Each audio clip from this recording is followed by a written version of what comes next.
Assalamualaikum warahmatullahi wabarakatuh. Selamat datang kembali di mata kuliah Biomedik 1.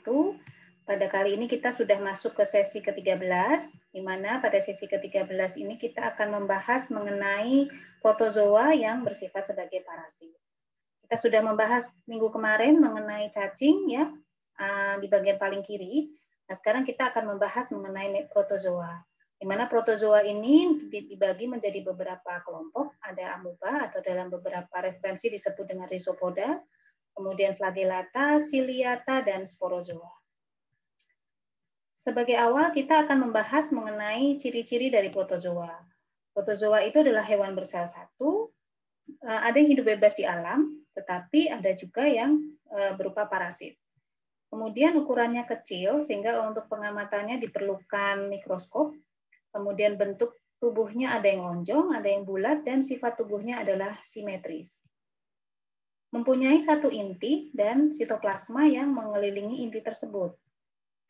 Protozoa ini terdapat dalam dua bentuk, yaitu trofozoid dan kista atau size. Kalau trofozoid, dia cirinya adalah aktif membelah dan memakan nutrisi yang ada di sekitar trofozoid tersebut. Tetapi kalau kista, dia tidak aktif membelah, sehingga kita bisa menyebutnya sebagai protozoa yang dorman. Ya. Tadi sudah kita bahas mengenai kelompok-kelompok protozoa, ada yang rhizopoda, ada flagellata, ciliata, dan sporozoa. Kalau kita amati, pengelompokan protozoa ini didasarkan pada alat geraknya. Ya. Jadi kalau rhizopoda itu alat geraknya berupa kaki semu, kalau flagellata alat geraknya berupa bulu cambuk, ciliata berupa bulu getar, sporozoa ini tidak memiliki alat bantu gerak. Apa fungsi dari alat gerak tersebut? Jadi alat gerak itu untuk protozoa digunakan untuk memperoleh makanan dan bereaksi terhadap rangsangan. Jadi ketika ada rangsangan tertentu, dia akan bergerak menuju rangsangan. Ya, jadi alat gerak ini memang digunakan untuk bergerak dan selain itu juga untuk memperoleh makanan. Ya. Jadi protozoa ada rhizopoda, ciliata, flagellata, dan sporozoa. Kita masuk dulu ke kelompok yang pertama yaitu rhizopoda, di mana pada saluran pencernaan kita yaitu usus ada beberapa protozoa yang hidup. Antara lain ada Entamoeba isolitica yang bersifat patogen, ada Entamoeba coli. Nah, Entamoeba coli ini berbeda dengan Escherichia coli ya. Kalau Escherichia coli adalah bakteri. Kemudian Iadomoeba butzli, Entamoeba fragilis, dan Endolinax nana. Nah, Endolinax nana ini dia bersifat sebagai non-patogen atau tidak menyebabkan penyakit. Nah, Entamoeba isolitica adalah protozoa golongan rhizopoda yang dia bisa menyebabkan penyakit yang dinamakan amebiasis, dan ini cukup terkenal ya spesies ini.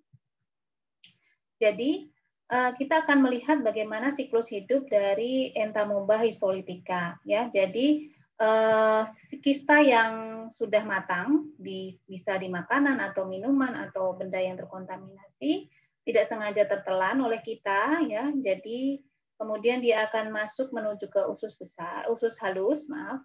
Usus halus dia akan berkembang ya si kistanya tadi menjadi trofozoid.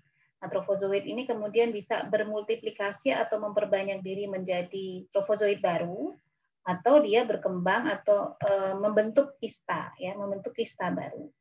Nah, trofozoid dan kista yang baru terbentuk ini kemudian bisa masuk ke usus besar, kemudian dia bisa keluar dari tubuh penderita melalui feses. Nah, kista dari Entamoeba isolitica itu bisa keluar dari usus besar, kemudian menuju organ di luar usus, seperti hati, paru, dan otak yang bisa menyebabkan amebiasis di situ. Nah, gejala amebiasis pada penderita, umumnya pada penderita ini tidak mengalami gejala atau asimptomatik, tetapi pada pasien yang memiliki gejala yang sering dialami adalah diare berat, ya. Kemudian kalau terjadi infeksi ekstraintestinal atau di luar usus, maka bisa terjadi abses atau kantung nanah pada hati, paru-paru maupun otak. Ada juga yang penderita bisa mengalami luka pada daerah anus dan alat kelamin. Diagnosis yang digunakan untuk mendeteksi amebiasis karena kista dan trofozoit itu terdapat pada feses, maka bisa dilakukan deteksi kista dan trofozoit pada feses pasien. Atau bisa juga dengan uji serologi menggunakan darah pasien, di sini untuk mengetahui adanya antibodi terhadap Entamoeba histolytica. Atau kita bisa melakukan analisis material genetik parasit dengan metode yang dinamakan polymerase chain reaction atau PCR.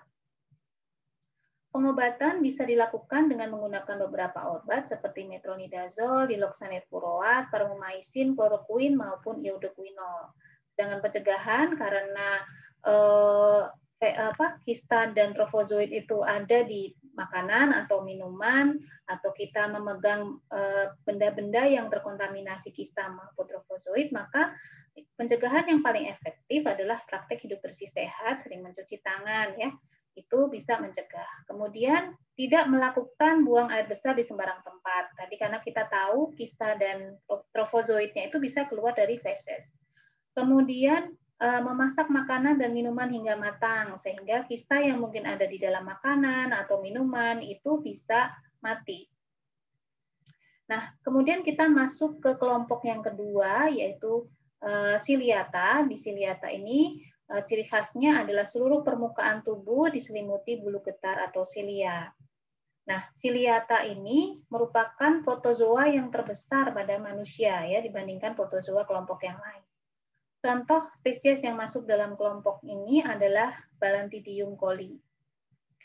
Penyakit yang disebabkan parasit ini dinamakan balantidiasis. Nah, berikut adalah siklus hidup dari Balantidium coli. Jadi mirip dengan Entamoeba histolytica tadi, ya. Jadi kistanya termakan atau tertelan oleh kita dari makanan atau minuman yang terkontaminasi. Kemudian dia akan berkembang biak di usus halus, kemudian masuk ke usus besar, sehingga kistanya bisa keluar dari tubuh melalui feses. Selain itu, di dalam usus halus ini terjadi perkembangbiakan dari kista menjadi trofozoit, kemudian trofozoit membelah menjadi trofozoit baru, atau membentuk kista. Ya, seperti itu. Mirip dengan Entamoeba histolytica. Kemudian untuk flagellata, kelompok flagellata, ya, ini dia memiliki ciri khas memiliki alat gerak berupa bulu cambuk atau flagel, ya. Di sini ada beberapa spesies, misalkan ada Trichomonas tenax, Trichomonas vaginalis, Trichomonas urogenitalis, atau Giardia lamblia. Ya, bentuknya khas karena trofozoitnya membentuk seperti organ hati, ya, bentuknya seperti organ hati dengan beberapa diantaranya memiliki 4 flagel saja. Tapi ada juga yang flagelnya tidak atau lebih dari 4, tetapi bentuknya khas, ya, atau ukurannya tidak terlalu besar, ya, jadi berukuran 15 mikrometer.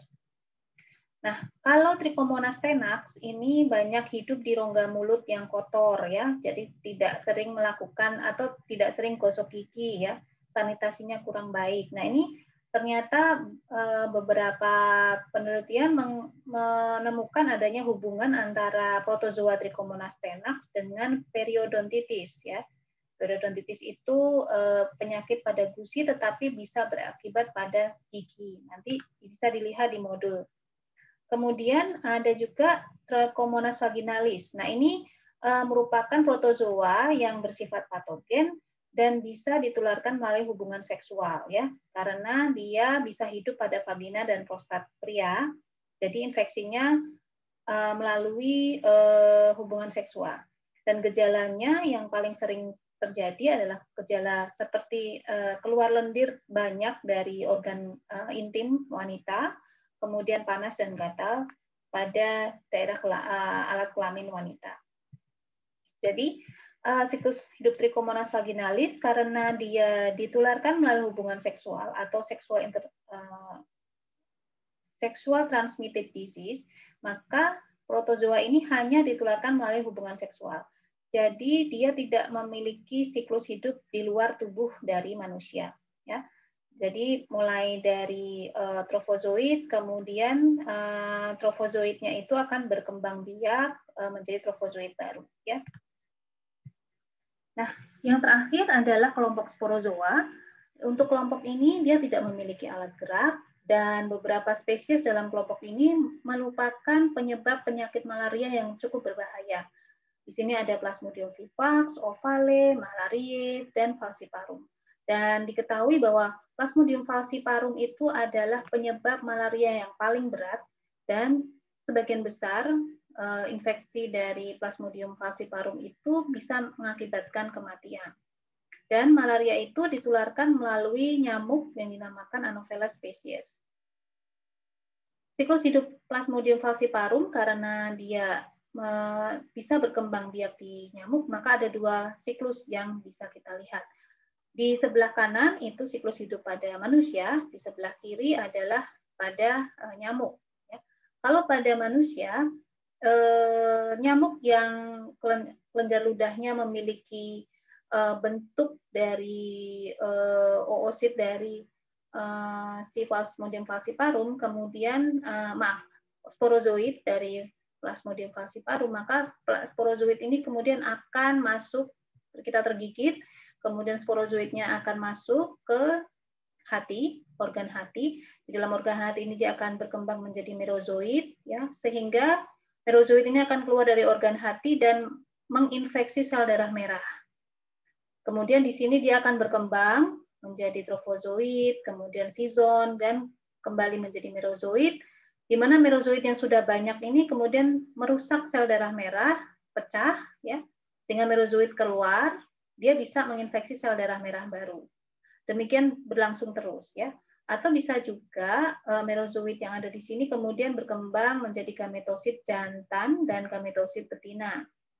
Nah, apabila ada nyamuk yang menggigit penderita, maka gametosit ini akan tertransfer ke tubuh nyamuk.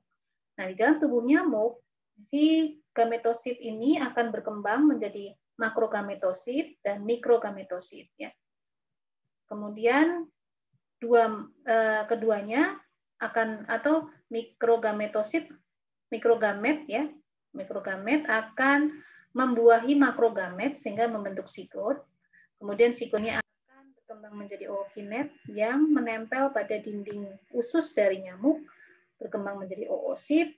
Oosit akan keluar dan masuk ke kelenjar ludah dari nyamuk dan demikian seterusnya. Pencegahan dan pengobatan malaria, pencegahannya tentu saja menghindari gigitan nyamuk Anopheles, itu yang paling efektif ya, bisa menggunakan kelambu atau ada juga yang menggunakan lotion anti nyamuk. Bisa juga pencegahannya untuk individu yang akan bepergian pada daerah yang endemis, maka meminum obat anti malaria.